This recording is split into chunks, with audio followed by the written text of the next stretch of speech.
क्या करहल में सपा का किला ढहा पाएगी बीजेपी? ये सवाल इसलिए है क्योंकि इस सीट पर पिछले 3 बार से समाजवादी पार्टी का कैंडिडेट ही जीतते हुए आ रहा है।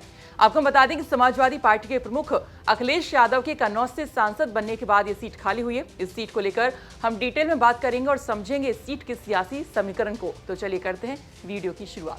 नमस्कार, आप देख रहे हैं यूपी तक और मैं हूं आपके साथ सरिता तिवारी। इस सीट पर पिछले चुनाव परिणामों की बात करें तो 2022 के विधानसभा चुनाव में समाजवादी पार्टी से ही अखिलेश यादव जीते थे। उन्हें 1,48,197 वोट मिले थे। अखिलेश ने बीजेपी के प्रत्याशी एसपी सिंह बघेल को हराया था। बघेल को मिले थे 80,692 वोट और बसपा के कैंडिडेट कुलदीप नारायण को 15,701 वोट मिले थे। वहीं 2017 में सपा प्रत्याशी सोवरन सिंह यादव जीते थे। उन्हें 1,04,221 वोट मिले थे और बीजेपी के कैंडिडेट राम शाके को 65,816 और बीएसपी के प्रत्याशी को 29,676। मतलब पिछले 3 विधानसभा चुनावों में इस सीट से समाजवादी पार्टी लगातार जीत हासिल करते हुए आ रही है। अब अखिलेश का गढ़ माने जाने वाली इस सीट पर जीत हासिल करना अखिलेश के लिए नाक का सवाल है, क्योंकि अगर वो अपनी ही सीट नहीं बचा पाए तो सपा का हाल फैजाबाद में बीजेपी के नहीं जीतने जैसा हो जाएगा और बीजेपी को मौका मिल जाएगा। आपको बता दें कि मैनपुरी लोकसभा क्षेत्र की एक विधानसभा सीट है करहल और मैनपुरी से सांसद अखिलेश यादव की पत्नी ही डिंपल यादव हैं। तो जाहिर सी बात है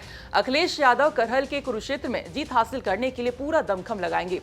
वहीं समाजवादी पार्टी के साथ साथ भारतीय जनता पार्टी भी इस सीट पर जीतने के लिए पूरा जोर लगाएगी। इस सीट पर बीजेपी जीतती है तो ये बहुत बड़ी जीत मानी जाएगी, क्योंकि जैसा हमने बताया कि इस सीट पर पिछले 3 बार से सिर्फ सपा ही जीतते हुए आ रही है। अब इस सीट के जातीय समीकरण भी समझ लेते हैं। करहल विधानसभा सीट पर कुल वोटर्स हैं लगभग 3,75,000। जातीय समीकरण की हम बात करें तो करहल में सबसे ज्यादा करीब 1,35,000 यादव वोटर्स हैं, 35,000 शाक्य हैं, 25,000 दलित, 18,000 बघेल और 18,000 मुस्लिम हैं, 18,000 ब्राह्मण हैं और करीब 12,000 लोधी वोटर्स हैं।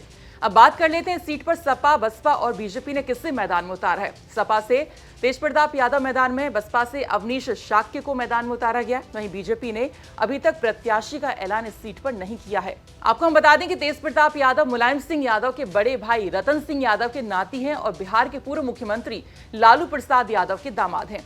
तेज प्रताप की शादी लालू की बेटी राजलक्ष्मी यादव से साल 2015 में हुई थी। 2014 में मैनपुरी लोकसभा से उपचुनाव में पहली बार सांसद चुने गए थे।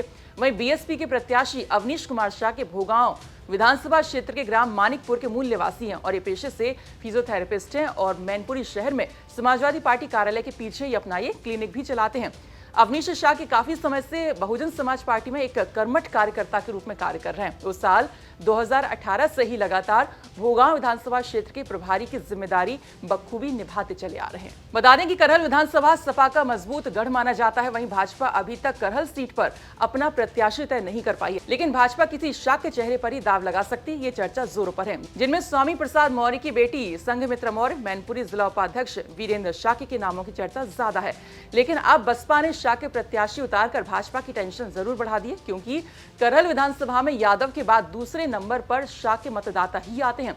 अब सभी को करहल में भाजपा के प्रत्याशी की घोषणा का इंतजार है। फिलहाल इसी के साथ इतना ही। बाकी खबरों के लिए आप देखते रहिए यूपी तक। नमस्कार।